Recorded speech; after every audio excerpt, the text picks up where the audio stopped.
How is it going, everyone? It's Kaylee Lumity here, and today we are going to be talking about a racing game on the PlayStation 1, and that game is Rayman Rush. Now, this is not your regular racing game. There's no cars or carts or anything like that in this game. This is an on-foot racing game. It's like a cross-country racing game, and honestly, these games I don't like as much as, the ones that actually have cars in it and stuff like that. However, I still don't mind them. I think that they're okay, and this one definitely has some stuff to keep you interested in it. I like a lot of the 3D platforming in this because it does mix in 3D platforming with the racing, which is really fun. And I like a lot of the different modes that it has. Surprisingly enough, I like more than just the regular races. So in terms of the racing in this game, you have a few different types of races you can do. You have the regular championship style race, which is a one-on-one foot race. 3 laps, whoever gets in first place is the winner, and you have to win the race to be able to get a star. The other type is something called Looms Race, and this is kind of odd because you have to try to collect what are called looms, and they're basically like firefly-looking things, and you have to try to collect them all, and I guess what they're supposed to be is actually I think they're supposed to be just like little energy balls or whatever, but you're supposed to collect them and also race your opponent at the same time, so you have to collect as many looms as you can and also get into first place to get a star in that one. I don't know what the exact requirement of looms you have to get is because it never failed me for not having enough, so I don't really know what the requirement is on that, so all I'm going to say is that I guess it's pretty easy to get past those levels.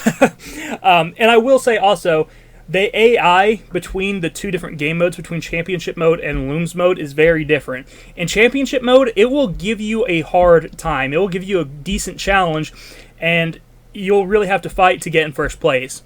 In Looms mode, not so much. Looms mode, you can pretty much just destroy the AI because they really dumbed it down, and the AI just starts running into a bunch of different obstacles and stuff like that. So it makes it really easy to defeat. And it's really not good at 3D platforming levels. Like, half the time it just falls off the side of things. And hey, I guess that's a way to make it fair because you do have to collect things and also race at the same time, while the AI basically just has to race. The AI doesn't have to collect anything in that mode. Now, you do have 2 other modes as well. You have one that's basically time trial, and it's to try to get the fastest lap that you can. And I actually like that one, surprisingly. I actually like time trials in this game. I think that's the first time I've ever said I like time trials, but this game is one of the first games where I actually played time trials, and I actually enjoyed doing them. It's just you on the track by yourself, running around this track, doing some 3D platforming, dodging obstacles, dodging objects, and just trying to get to the end of the level as quick as you can. And it's actually really fun. I think the reason I like it so much is because it is, it does mix that racing with 3D platforming, so it makes it feel less like a time trial and more like an obstacle course, and I like that. I think that is actually really cool. So, first time ever, I think this is the first time I'm ever saying I actually like a time trial mode. So, you have that.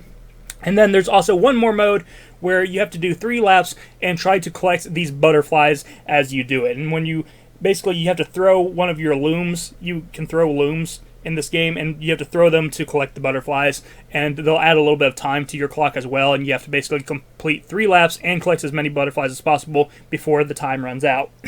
Now, in actual racing mode too, I do want to say that you can use the looms as a weapon.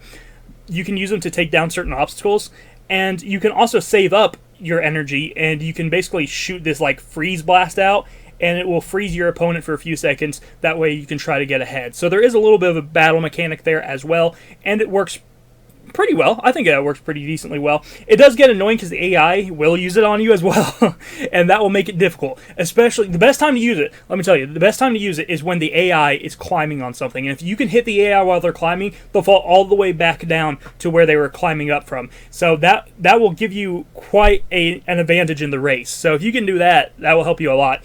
But it does get annoying when the AI hits you constantly. The AI is ruthless when it comes to using that in the regular championship race. So watch out for his freeze attacks because they will freeze you. Now, let's talk about the design and style of this game. I actually think that this game looks pretty good graphically. I think in terms of PS1 games, this is probably towards the higher end. I think that this was a later PlayStation 1 release, so that probably helps quite a bit. And I actually think it looks pretty decent. I've always liked the art style of Rayman. I've just never been a big fan of the gameplay. I think the art style of all of them look really great, and I love the character designs and stuff. But the gameplay in a lot of the Rayman games just aren't my thing. However, since this one is more of a racing 3D platformer, I do like it quite a bit. It's mainly the 2D Rayman games that I'm not a huge fan of the gameplay of. But I like this 3D style. It definitely is a lot of fun, and the actual course design and the art style of it and the different settings that you go to, I really like all of them. I think that they did a great job making each area feel very different from one another. You have to do multiple events on each level to be able to basically beat the game. You have to play through every event and get every star to be able to beat the game. And that takes you... It took me about 5 to 6 hours, somewhere around there, to do that. And while you do spend a lot of time on the same course, since you are doing different events on them, it doesn't feel too repetitive, which is a good thing. Well, I've talked pretty good about this game, so is there anything bad about this game? Well, yeah, there's some bad things about this game. I would say that probably the worst thing that I ran into in this game is that there is a sound glitch that can happen. And apparently that this is a pretty common sound glitch, and it will cause the audio to just start sounding like gunshots are firing. And it will do it for a solid, 10 to 15 seconds at a time, and it's really aggravating. It actually got so distracting and so annoying that I actually turned off the in-game audio. And that's not something I usually do, but I turned off the in-game audio and just left the background music on. And luckily, this game is plenty playable without, any of the SFX noises or anything like that. But, still, it was aggravating that I even had to turn off the sound effects to begin with. But, that being said, the music is still at least good, and it made up for there not being any sound effects. I just hate that I had to turn it off in general, though. So what is the final verdict of Rayman Rush? Is this a game that you should go pick up? I think if you're out and about and you see it for a cheap price, it's definitely worth picking up. It's a fun racing game, and it's fun and it's different because it mixes 3D platforming in with the racing genre. And you have two different genres there mixing, and it makes for a really fun video game and something that is truly different from a lot of other video games. So if you're wanting to try out a racing game that is also a 3D platformer, maybe give this one a shot. It's pretty darn good. It controls pretty well. It looks pretty good.